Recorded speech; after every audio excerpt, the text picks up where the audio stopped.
నదీ తీరంలో తపస్సులో మునిగిపోయి ఉన్నాడు పరశురామ మహర్షి. అప్పుడే ఒక రథం దూరం నుంచి కనిపించింది. దానిలో నుంచి దిగాడు గంగాపుత్రుడు భీష్ముడు.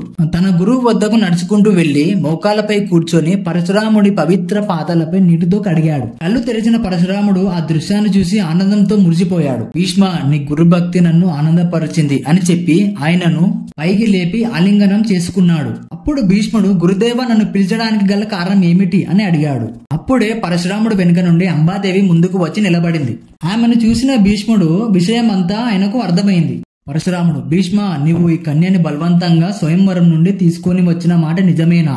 అప్పుడు భీష్ముడు, అవును గురుదేవ, కానీ ఆమె మనసులో మరొకరున్నారని నాకు తెలియదు. తర్వాత తెలిసిన వెంటనే నేనే ఆమెను సాల్వ మహారాజు వద్దకు పంపించాను. అప్పుడు పరశురాముడు, నీ కారణంగానే సాల్వుడు ఆమెను తిరస్కరించాడు. ఇప్పుడు ఈమెని నువ్వే వివాహం చేసుకోవాలి. ఇప్పుడు భీష్ముడు, దేవా, నేను జన్మాంతరం బ్రహ్మచర్యం వ్రతాన్ని పాటిస్తానని ప్రతిజ్ఞ చేశాను అని అన్నాడు. అప్పుడు పరశురాముడు, నీ ప్రతిజ్ఞ నాకు తెలుసు, కానీ ఇప్పుడు ఈ ప్రతిజ్ఞ విడిచిపెట్టి ఆమెను వివాహం చేసుకో, ఇది నీ ధర్మం అని అన్నాడు. అప్పుడు భీష్ముడు, ప్రాణం పోయినా నేను ధర్మ విరుద్ధంగా ప్రవర్తించాను. ధర్మానికి విరుద్ధమైన జీవితం కంటే మరణమే మేలు. ఆ మాట విన్న పరశురాముడు, నీ గురువుకే నీతులు చెప్పేంత ధైర్యమా నీకు? ఇప్పుడే ఒప్పుకో, లేకపోతే నా కోపాన్ని ఎదుర్కోవాల్సి వస్తుంది.